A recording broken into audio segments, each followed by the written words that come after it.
प्यारे विद्यार्थियों, BND classes के ऑनलाइन प्लेटफॉर्म पर आपका हार्दिक स्वागत और अभिनंदन है। आज सोमवार को जो आपका टेस्ट पेपर रहा उसका सॉल्यूशन हम देखेंगे। बेहतरीन प्रश्न आपके 15 प्रश्नों का जो संग्रह है सभी विद्यार्थियों के लिए सामान्य हिंदी व्याकरण की दृष्टि से बहुत ही उपयोगी रहेंगे। और ये जो 15 प्रश्न सोमवार के टेस्ट पेपर में आपके रहते हैं, प्रत्येक विकल्प से आपके 3-3, 4-4 प्रश्न बनते हैं। तो मैं ये कह सकता हूँ यहाँ से बहुत सारे सप्लीमेंट्री क्वेश्चन आपको मिलने वाले हैं, जो आपके 15 प्रश्न यहाँ पर बहुत ज्यादा प्रश्नों का काम करेंगे। तो यहाँ आप पहला प्रश्न आप देख पा रहे हो, निम्नलिखित में से कौन सा विकल्प असंगत है? निम्नलिखित में से कौन सा विकल्प असंगत है? बोले तो असुमेलित है। जो बातें 3 में पाई जा रही है वो आपके यहां पर, तो आपको क्या बताना है? ओस। तो यहां पर इनके पर्यायवाची या समानार्थी शब्द हम कह सकते हैं, समान अर्थ देने वाले। ओस को हम तुषार कहते हैं, तुहिन कण भी इसे कहते हैं, और हीम कण भी इसे कहते हैं। तो ये तो ठीक है आपका। आभूषण, आभूषण जो है इसे आभरण कहते हैं। देखिए आभरण आपके यहां पर आभरण और आमरण ये दो आपके आते रहते हैं। आभरण आभूषण के अर्थ, और आमरण यानी मृत्यु पर्यंत आपका रहता है। टूम यानी भी भूषण, भूषण यानी भी आपके आभूषण। मैं ये कह सकता हूं जैसे आपके यहाँ जो गहना है आपके उसका पर्यायवाची है, तो ये भी विकल्प आपका ठीक है। अर्जुन की बात करें तो अर्जुन जो है गांडीवधारी है, गांडीव धनुष गांडीवधारी है। बोले तो गांडीव यानी धनुष को धारण करने वाला। गुड़ाकेश, गुड़ाकाईस और सव्यसाची ये भी आपके अर्जुन के होते हैं। लेकिन अमृत, अमृत की अगर हम बात करें तो अमृत यहां पर जो ये दिया गया है रदपुट, देखिए रदपुट, छद और दंत वस्त्र। तो ध्यान रखना, दांतों का जो वस्त्र कहा जाता है आपके अधर को कहा जाता है, आपके ओष्ठ को कहा जाता है, आपके ओष्ठ को कहा जाता है, आपके रदन को कहा जाता है। तो मैं ये कह सकता हूं कि यहाँ अमृत का ये नहीं होकर ये सारे के सारे आपके होठ के पर्यायवाची हैं। किसके पर्यायवाची हैं? होठ के।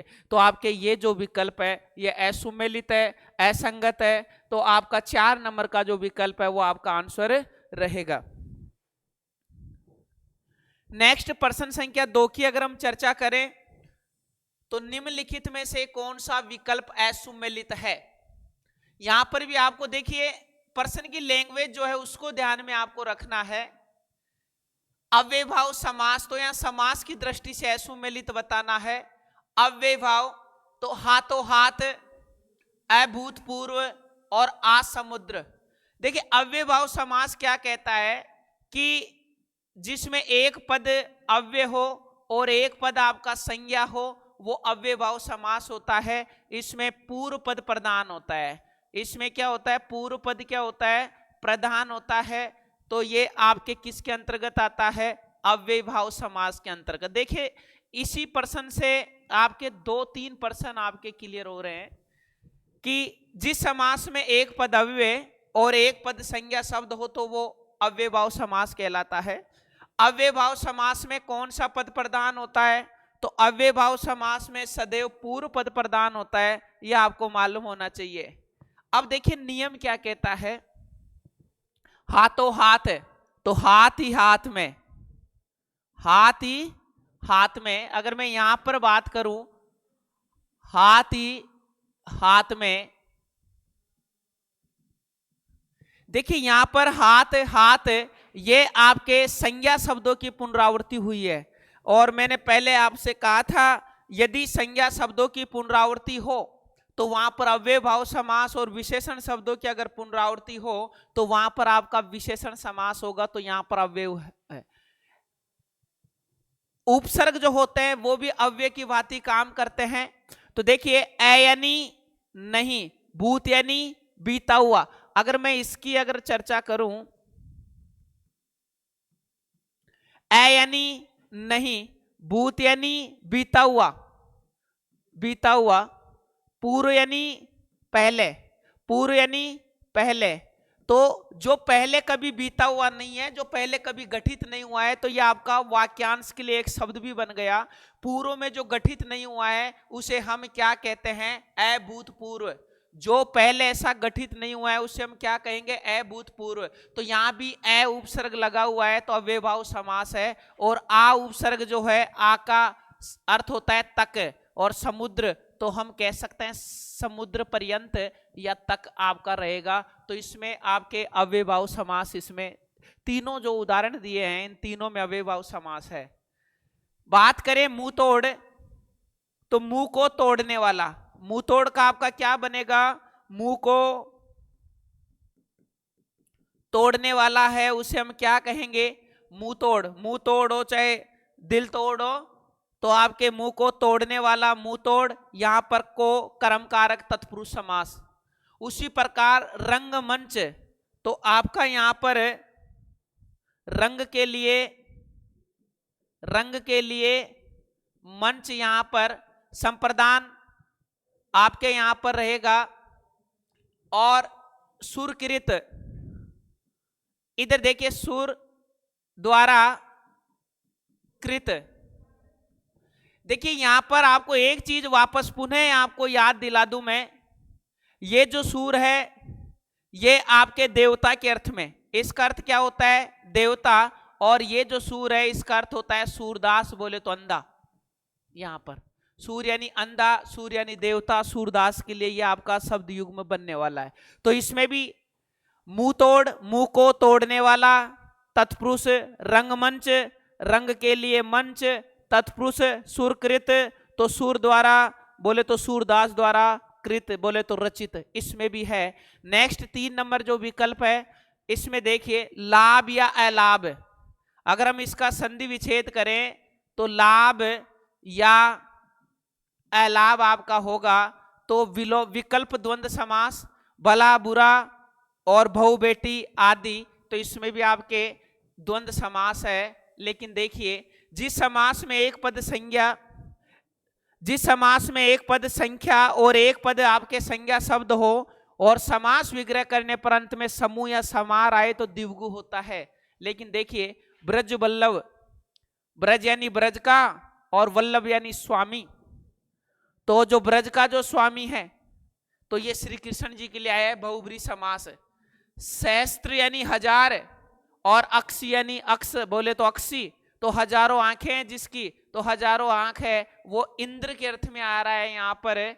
और अगर सहस्त्र बाहु होता तो आपके विष्णु के अर्थ में आता। तो ये भी आपके बहुब्री के उदाहरण है।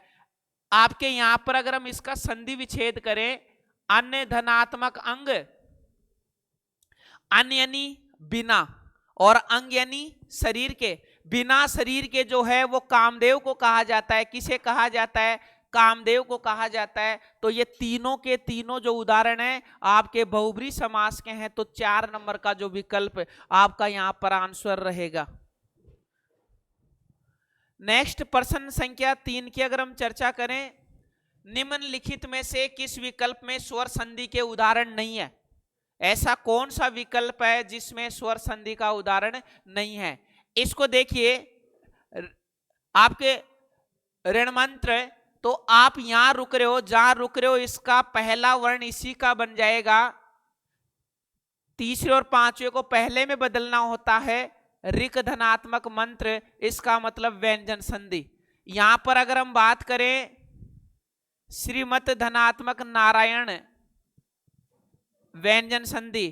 और यहां पर अगर हम बात करें शिरो धनात्मक मणि आपके, और यहां पर अगर हम बात करें मनय धनात्मक लिखित। तो देखिए ये जो दो हैं इन दोनों में तो आपके विसर्ग है और इन दोनों में आपके व्यंजन है। तो मैं ये कह सकता हूं कि पहला जो विकल्प है वही आपका ऐसा है, क्योंकि प्रश्न क्या कह रहा है, निम्नलिखित में से किस विकल्प में स्वर संधि के उदाहरण नहीं है। तो आपके 2 उदाहरण फर्स्ट विकल्प के जो हैं ये तो व्यंजन के हैं, शिरोमणि और मनोलिखित। तो मैंने इनका संधि विच्छेद करके भी बताया। पहला विकल्प आपका आंसर हो जाएगा। लेकिन देखिए और जो विकल्प है इनका एक्सप्लेन करें। अस्त धनात्मक अंतरण, ए और ए मिलकर आ हो रहा है दीर्घ संधि। मध्य धनात्मक अवधि, तो ए और ए मिलकर आ हो रहा है, तो यहां पर भी दीर्घ संधि। प्राण धनात्मक आयाम, तो यहां पर भी आपका क्या हो रहा है, दीर्घ संधि। और यहां पर भी अगर हम बात करें सै धनात्मक अष्ट धनात्मक अंग, इसमें ए जुड़ा हुआ है, ए और ए मिलकर क्या हो गया आ, और फिर इसमें ए है और ए मिलकर आ, तो साष्टांग, इसमें भी आपके दीर्घ संधि हो रही है। तो इन सब में आपके दीर्घ संधि, कौन सी संधि है इसमें, दीर्घ संधि। दीर्घ संधि आपके स्वर संधि का ही भेद है। फिर आपके यहां पर भ्रातृ धनात्मक अनुमति, ये देखिए भ्रातृ धनात्मक अनुमति आपका संधि विच्छेद। यहां पर अगर हम बात करें वधु धनात्मक ईर्ष्या, और यहां पर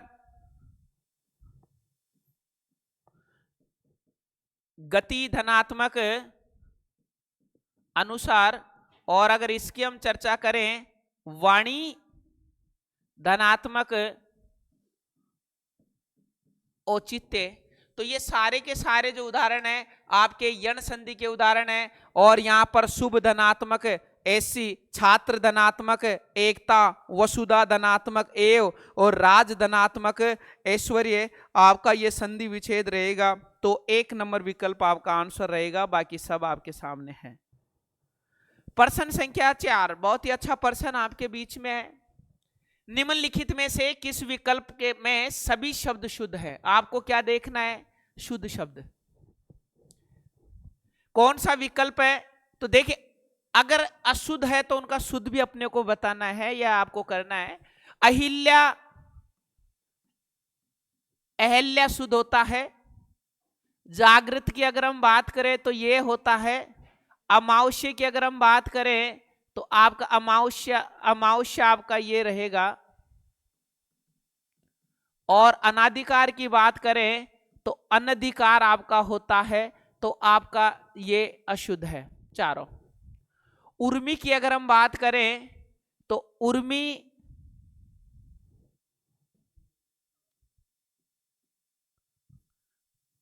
की अगर यहां हम बात करें, उर्मी उपलक्ष्य और ऊषा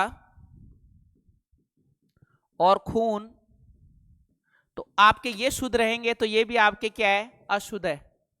नेक्स्ट अगर हम बात करें पूजनीय, बापू, मुमुर्सु और सुरपणखा, तो ये 3 नंबर जो विकल्प है ये आपके शुद्ध है।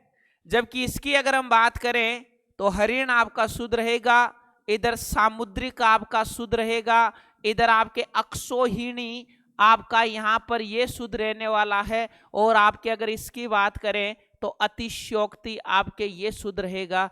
तो मैं ये कह सकता हूं 3 नंबर का जो विकल्प है यह आपका शुद्ध है। बाकी सब जो तमाम जितने भी उदाहरण आपको दिए गए सब के सब आपके अशुद्ध थे, उनका शुद्ध रूप भी मैंने लिखा है। तो उम्मीद करता हूं आपके लिए बहुत अच्छे प्रश्न रहे होंगे। नेक्स्ट प्रश्न संख्या 5, निम्नलिखित में से अशुद्ध वाक्य नहीं है। अशुद्ध वाक्य नहीं है तो देखिए क्वेश्चन की लैंग्वेज से अपने को क्या करना है, शुद्ध वाक्य है। तो अर्चना सब में श्रेष्ठ है, जब तुलना करना होता है, अगर इसका शुद्ध रूप बनाना है तो अर्चना सबसे श्रेष्ठ है। यहां पर आपके ये आता है, हम तो तुम्हारे भरोसे जिंदा हैं। तो आप अगर किसी के भरोसे अगर जिंदा हो, हम तो तुम्हारे भरोसे जिंदा हैं, तो भरोसा विचारधारा के अर्थ में आ रहा है, यहां पर आएगा, हम तो तुम्हारे भरोसे पर जिंदा हैं, तब आपका ये शुद्ध रहेगा, नहीं आपका अशुद्ध है। गणेश नदी में पानी भरता है, मान लीजिए कोई नदी है और उसमें पानी कैसे भरेंगे, इसका मतलब यहां भरने के अर्थ में आपका से का प्रयोग करेंगे। गणेश नदी से पानी भरने गया तो आपके यहां पर से आएगा। राघव राजनीति शास्त्र का विद्यार्थी है तो आपका ये शुद्ध जो है बोले तो ये अशुद्ध वाक्य नहीं है। अगर ये अशुद्ध वाक्य नहीं है तो आपका ये शुद्ध है। आप देख सकते हो आपके यहां पर देखिए, अर्चना सब में श्रेष्ठ है, अशुद्ध, इसका शुद्ध क्या होगा? अर्चना सबसे श्रेष्ठ है। हम तो तुम्हारे भरोसे जिंदा हैं, हम तो तुम्हारे भरोसे पर जिंदा हैं। गणेश नदी से पानी भरने गया, तब आपका शुद्ध रहता। तीन विकल्प आपके, तीनों विकल्प आपके गलत हैं और 4 नंबर का जो विकल्प है वो आपका आंसर रहेगा। प्रश्न संख्या 6 की अगर हम चर्चा करें, निम्नलिखित में से शुद्ध वाक्य नहीं है। तो शुद्ध नहीं है बोले तो अशुद्ध। हमारे गले में गुलामी की बेड़ियां पड़ी रही, तो गले में या पैरों में? गुलामी की बेड़ियों का संबंध पैरों से है, ठीक है, तो आपका यही क्या है? शुद्ध नहीं है। 1 नंबर का विकल्प है। हरियाणा प्रांत के लोग चतुर हैं। हरियाणा प्रांत राज्य के लिए प्रयुक्त होता है। अब तो आप कह सकते हो कि सर इसका फिर अशुद्ध कैसे बनेगा? हरियाणा प्रांत के लोग, ध्यान रखना प्रांत से संबंधित लोगों की बात करते हैं। और अगर यहां पर मनुष्य अगर आप लिख देते तो यह आपका गलत हो जाता। हरियाणा प्रांत के मनुष्य चतुर है, यह आपका गलत हो जाता। प्रांत के लिए लोग की बात करेंगे, ग्रामीण परिवेश के लिए अगर हम बात करें तो यहां पर मनुष्य नहीं आएगा, लोग आएगा। तो हरियाणा प्रांत के मनुष्य चतुर है, अशुद्ध होता। मैं मंगलवार को व्रत रखता हूं, तो शुद्ध वाक्य नहीं है। तो यहां पर मैं मंगलवार को व्रत रखता हूं तो यह आपका शुद्ध है। अगर इसका अशुद्ध करें तो मैं मंगलवार के दिन, मंगलवार है और यहां पर आप लिख देते के दिन, तो अशुद्ध हो जाता है।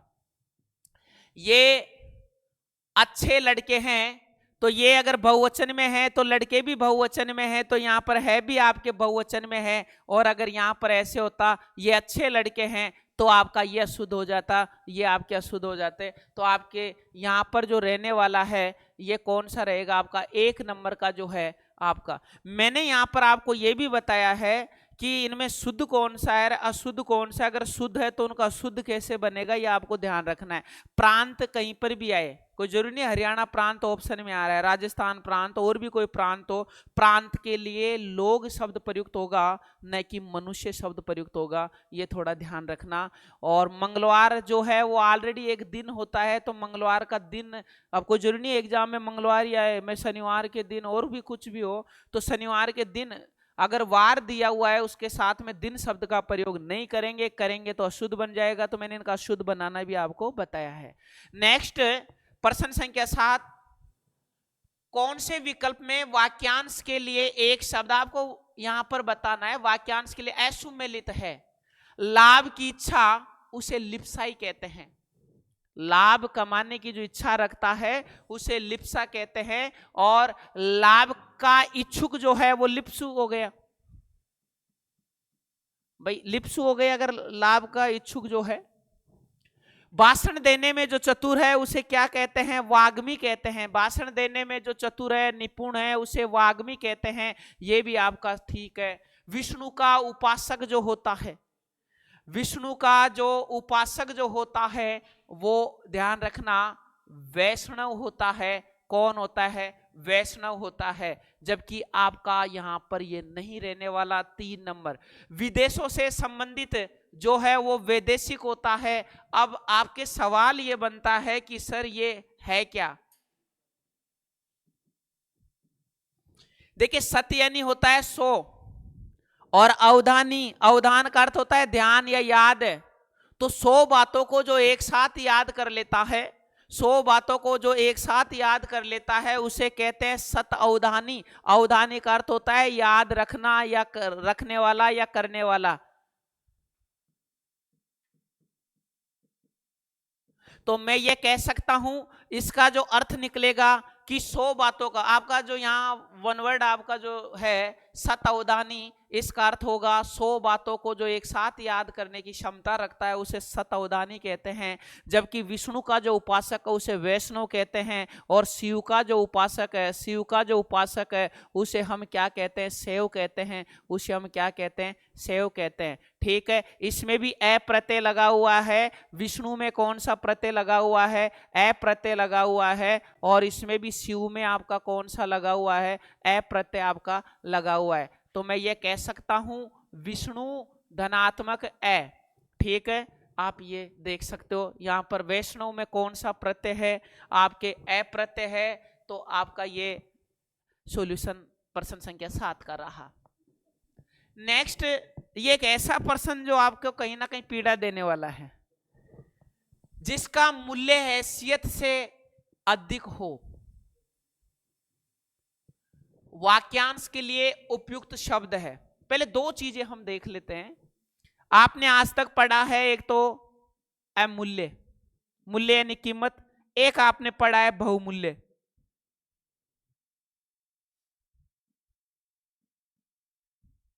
ए यानी नहीं, ए यानी नहीं, और मूल्य यानी कीमत, अर्थात जिसकी कोई कीमत न हो उसे अमूल्य कहते हैं। तो यहां तो हैसियत से अधिक, कीमत तो बताई जा रही है लेकिन हैसियत से अधिक बताई जाए, अमूल्य तो अपना आंसर होगा नहीं।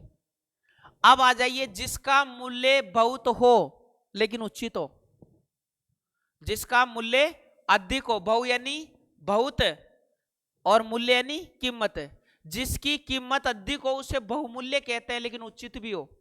जैसे हीरा है, उसकी कीमत भले ही ज्यादा रहती हो लेकिन उचित भी है, हीरा तो सस्ता मिलने से रहा, इसका मतलब आपका बहुमूल्य।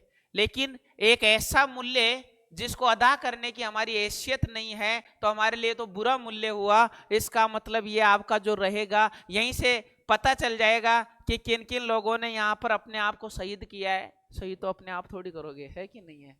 कोई नहीं, आपका 2 नंबर का विकल्प रहेगा यहां पर। नेक्स्ट प्रश्न संख्या 9, निम्नलिखित में से कौन सा विकल्प असुमेलित है? शब्द युग्म की दृष्टि से आपका असुमेलित है। प्रस्तर यानी पत्थर होता है, और प्रस्तार होना, प्रस्तारण होना, फैलना, ये आपका ठीक है। और अपने को बताना क्या है, असुमेलित बताना है। प्रकार यानी ढंग होता है, और प्राकार यानी प्रकोटा होता है, ये भी आपका ठीक है। लेकिन दसन, दसन यानी आपका दांत होता है, और दंसन यानी डसना होता है, तो आपके यहां उल्टा दिया गया है। तो आप यहां ऐसे कर सकते हो, दसन का अर्थ दांत बोले तो दंत, बोले तो द्विज, और दंसन यानी दंश होना, जैसे सर्प दंश होना, ये होना चाहिए था, तो ये आपका गलत। देव यानी देवता, और देव यानी भाग्य, बोले तो नियति, नियति को भी हम भाग्य कहते हैं, तो ये भी आपका सही है। 3 नंबर जो विकल्प है यह आपका आंसर रहेगा। प्रश्न संख्या 10, निम्नलिखित में से किस विकल्प में असुमेलित विलोम युग्म है? देखिए, आपको 2 विकल्प दिए गए हैं। उन्मुख, उन्मुख का अर्थ होता है सामने होना अच्छे से, और विमुख यानी गायब होना, तो ये इसका ठीक है। दया, क्रूरता, दिव्य, अदिव्य, रित, रित का अर्थ होता है सरल नृत, आपका ये भी ठीक है। कनिष्ठ, कनिष्ठ का अर्थ होता है वरिष्ठ, कनिष्ठ का विलोम अपोजिट जो होने वाला है वो वरिष्ठ। एकाग्र, बोले तो चंचल, ये आपके तीनों जो विकल्प है ये तो ठीक है। लेकिन आपके यहां पर प्रश्न ये बनता है, आगामी, आगामी का अग्र कभी नहीं होगा, अग्र का तो क्या होगा, पश्य होगा, और आगामी का विगत होगा। आगामी यानी आने वाला, और विगत यानी बीता हुआ। आधार का निराधार होगा, और धरातल जो है इसका रसातल होगा। इसका क्या होगा, रसातल आपका होने वाला है। बोले तो 4 नंबर जो विकल्प है, अग्र का पश्य, आगामी का विगत, आधार का निराधार, धरातल का रसातल, तो तो आपका यहां 4 नंबर जो विकल्प है यह आपका आंसर रहेगा।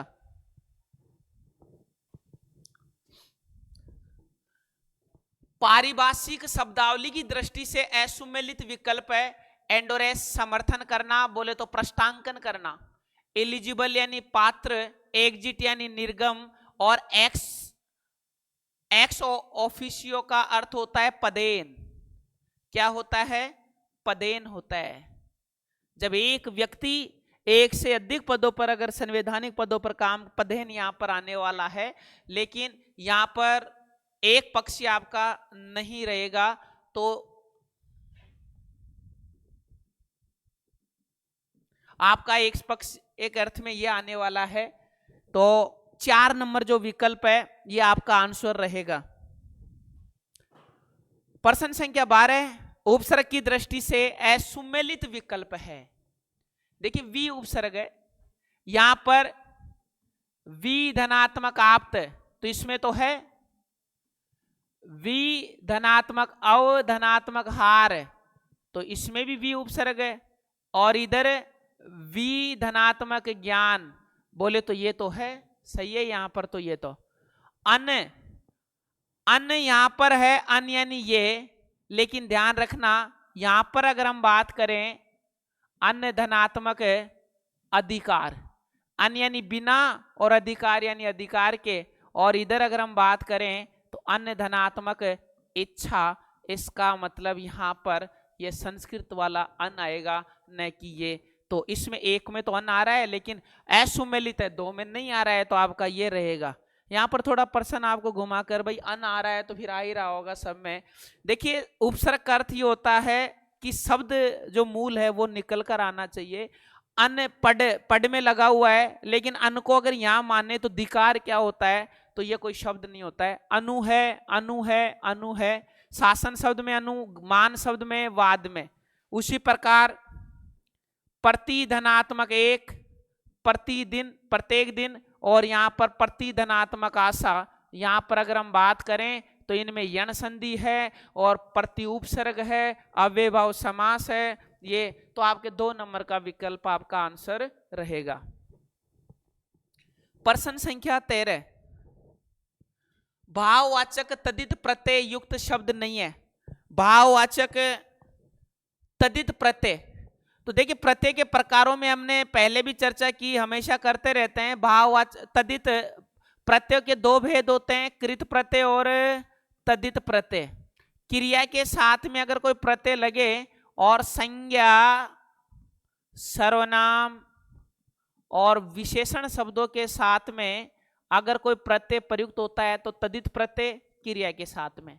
इसका सरल तरीका मैंने बताया था, जो भी प्रत्यय, जो शब्दांश किसी शब्द के अंत में लगे और फिर उसमें अर्थ में विशेषता उत्पन्न कर दे तो प्रत्यय कहलाते हैं।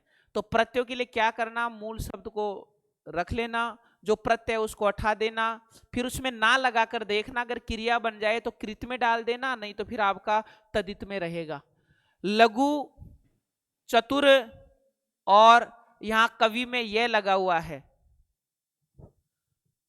तो लघु यानी छोटा विशेषण, चतुर यानी यहां पर विशेषण गुण है, और कवि यहां दुनिया के जितने भी कवि हैं जातिवाचक संज्ञा है, कवि में यह प्रत्यय लगा हुआ है तो काव्य आपका बना है। ठीक है, तो ये क्रिया में आपके यहां नहीं है, तो ये तो भाववाचक है। मम यानी मेरा, बोले तो सर्वनाम। लंबा, लंब यानी लंबा। सर्द यानी या गुण की बात हो रही है तो ये भी आपका है। शिशु यानी, शिशु जो शब्द है जातिवाचक संज्ञा। दोस्त शब्द है आपके यहां पर जातिवाचक संज्ञा।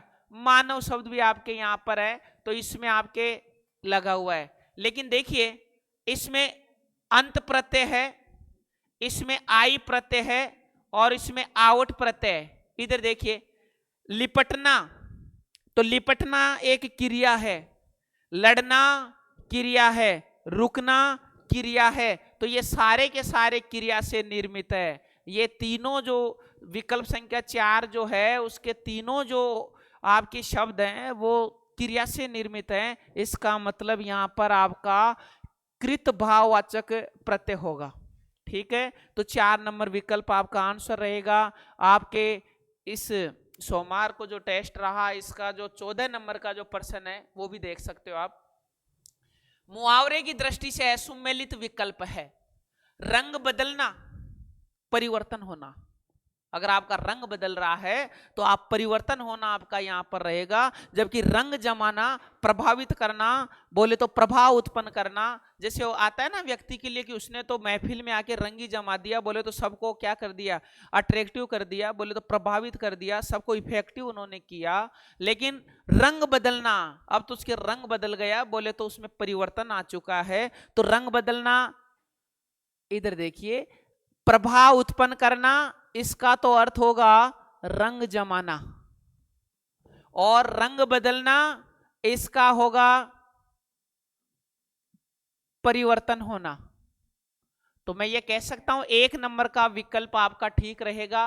रंग में भंग होना, बोले तो मजा किरकिरा होना, ये आपके ठीक है।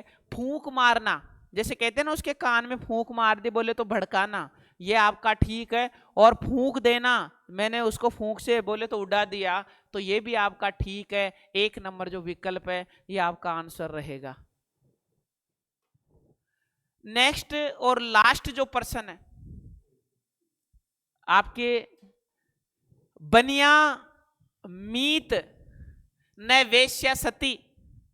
देखिए सीधा अर्थ आप लेकर अगर देखोगे तो बनिया यानी वणिक को बनिया कहते हैं, मीत यानी मित्रता, न यानी नहीं, वेश्या यानी वेश्या, जो गणिका जो होती है, वेश्या किसे कहते हैं, गणिका को कहते हैं, जो अपने पति के लिए व्रत नहीं रखती है, वती की, तो वो वेश्या की श्रेणी में आती है। सती यानी सावित्री जो है यहाँ पर। तो बनिया किसी का मित्र नहीं होता, वो अपने व्यापार का होता है, ठीक है कि नहीं है। और वेश्या चरित्रवान नहीं होती, तो ये बात तो सही है। पहले भीतर तब पीतर, पहले भीतर, पहले खुद के अंदर, बोले तो पहले खुद का स्वार्थ, फिर पितर, पितरों की बात, परमार्थ भलाई की बात बाद में, तो स्वार्थ पहले वह परमार्थ बाद में, ये भी आपका ठीक है। अब देखिए बीसी खीसी, बीसी खीसी, अयोग्य व्यक्ति को अच्छी वस्तु मिलना, बोले तो छछुंदर के सिर चमेली का तेल भी आपका यहां हो सकता है। और लेकिन बीसी, बीसी बोले तो 20 वर्ष की अगर कोई लड़की है तो उसकी उम्र तो खीसी, बीसी, चाहे 20 साल की अगर कोई लड़की है वो भी क्या है, बुढ़ी तो होगी। इसका मतलब यहां पर इसका अर्थ ये निकलता, बेकारी से बेगार भली, बेकारी से बेगार। तो बेकारी भाई ऐसे बेकार बैठे हुए हैं, तो यूं ही बैठे रहने से अच्छा है कोई काम कर लें, तो ये आपका ठीक रहेगा। तो यहाँ 3 नंबर का जो विकल्प है ये आपके लिए बहुत ही अच्छा है। तो आपका ये सॉल्यूशन जो रहा आपके लिए, और आने वाली आगामी जो परीक्षाएं जो हैं उनके लिए व्याकरण की दृष्टि से बहुत ही महत्वपूर्ण रहेंगे। बीएनडी परिवार और इन क्लासेज से आप जुड़े रहिए। धन्यवाद।